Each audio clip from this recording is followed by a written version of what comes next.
Hello and welcome to Astronomy Daily, the podcast that brings you the universe one story at a time. I'm Avery. And I'm Anna. It's great to be with you.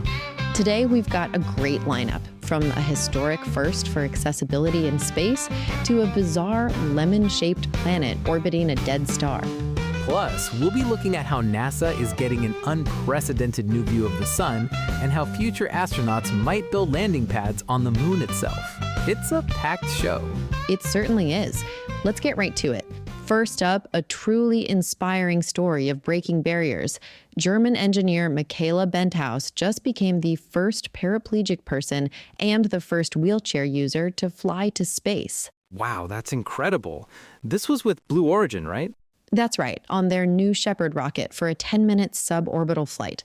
What's really fascinating is how few adjustments were needed. The capsule was apparently designed with a high degree of accessibility from the start.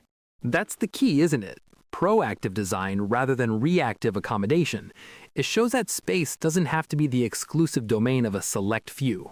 Exactly. Benthaus herself said she wants to be a role model, showing that physical limitations shouldn't prevent people from pursuing their dreams. It's a huge step forward for making space truly for everyone. Absolutely. A fantastic piece of good news to start the day. All right, from human spaceflight, let's turn our attention to our own star. NASA's Punch mission is giving us a view of the sun that's, well, it's completely new. PUNCH, that stands for polarimeter, to unify the corona and heliosphere. And what it's doing is pretty revolutionary. It is. Instead of just looking at the corona, PUNCH is watching the solar wind, the stream of particles flowing out from the sun as it expands and fills the solar system. It's using a constellation of 4 small spacecraft. Like a wide-angle lens for the solar system. Exactly. They fly in formation, and together their cameras capture this continuous panoramic view of the material as it flows past Earth. For the first time, we can see the entire process, from the corona to a full astronomical unit away, which is Earth's distance from the sun. And this is crucial for understanding space weather. Things like coronal mass ejections, or CMEs, are massive eruptions of plasma that can disrupt satellites and power grids here on Earth. Right. Before PUNCH, we'd see a CME leave the sun, and then we'd have to wait for it to hit a satellite near Earth to know its structure. Now we can track its entire journey. So it gives us a much better ability to forecast the impact of space weather. It's moving from seeing the cannon fire to actually tracking the cannonball through the air. That's a perfect analogy. It's a game changer for protecting our technology both in orbit and on the ground. And the way it achieves this is so clever. The 4 satellites are essentially imaging polarized light. The sunlight scatters off the electrons in the solar wind, and by measuring the polarization, they can build a 3D picture of its structure and density. It's like giving us 3D glasses to see the invisible solar wind. And because the 4 satellites are in different positions, they can combine their views to get a truly global perspective that a single spacecraft just couldn't achieve. Exactly. It's a leap from a single snapshot to a continuous system-wide movie. This kind of data will be invaluable not just for Earth, but for planning future robotic and crewed missions throughout the solar system, protecting them from solar outbursts. Speaking of ambitious missions, our next story takes us to the moon, where engineers are tackling a very dusty problem: how to build a launch pad that can be used over and over again. Right, because rocket exhaust is incredibly powerful. And on the moon, with its lower gravity and lack of atmosphere, it would just blast lunar dust or regolith everywhere at high speeds. Exactly. That dust is sharp and abrasive, and it could damage the lander itself or any nearby habitats or equipment. So a new paper is looking at how to solve this using the regolith itself. Using the local materials, in situ resource utilization. That's the holy grail for sustainable space exploration. It is. The idea is to essentially melt the regolith into a solid, durable surface, a process called sintering. They're thinking of using microwaves or lasers delivered by robotic builders to create these launch pads. So you send robots ahead to pave a landing zone for you? That sounds very sci-fi. It does, but it's a very practical challenge. The launch pad needs to withstand incredible temperature swings and the stress of repeated launches. The engineers are planning tests to see how the sintered regolith holds up under simulated rocket plume conditions. And I imagine maintenance is a big issue too. If a pad gets cracked, you can't just send out a construction crew easily. That's a huge part of it. The plan would have to include robotic systems, not just for building the pads, but for inspecting and repairing them as well. It's a foundational piece of the puzzle for a permanent human presence on the moon. It's fascinating to think about the logistics. Are we talking about paving an entire spaceport or just a small landing circle? Initially just a hardened pad, about 50 meters in diameter, to mitigate the dust problem. But the research paper suggests that this technology is scalable. If you can build one pad, you can link them together over time to create taxiways and larger operational areas. And what about the energy source? Sintering regolith with lasers or microwaves sounds incredibly power intensive. That's a major challenge on the moon. It is.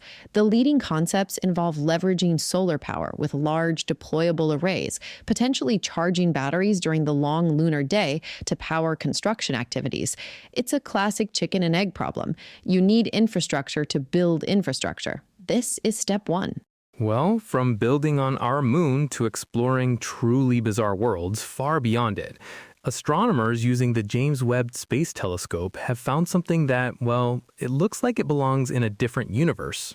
I think I know which one you're talking about. Is this the lemon-shaped planet? The one and only. Its official name is PSR J2322-2652b, but lemon-shaped planet is much easier to remember.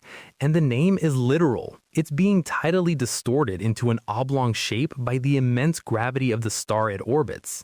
And that star isn't a normal star, right? It's a pulsar, a super dense, rapidly spinning remnant of a massive star that went supernova. Precisely. The gravity is so intense, it's literally stretching the planet. But that's not even the weirdest part. Its atmosphere is unlike anything we've seen. It's extremely rich in carbon. So not a water world, but a carbon world. What does that even mean for its appearance? The model suggests it could have clouds of soot and an atmosphere thick with hydrocarbons. It's a completely alien environment that really challenges our understanding of how planets can form and what they can be made of, especially around such an extreme object like a pulsar. It really is, and it raises the question of how it even survived. The supernova that created the pulsar should have completely obliterated any nearby planets. There are a couple of theories. One is that it's a second-generation planet, formed from the debris disk left over after the supernova. The carbon-rich composition might support that idea. Or it could have been a captured rogue planet that wandered too close to the pulsar long after the explosion. But getting into such a tight orbit without being torn apart is a tricky gravitational dance. Either way, it's a testament to the universe's ability to create stability in the most chaotic of environments. A warped, sooty, lemon-shaped world calmly orbiting one of the most violent objects we know of. It's poetic in a strange way. Incredible.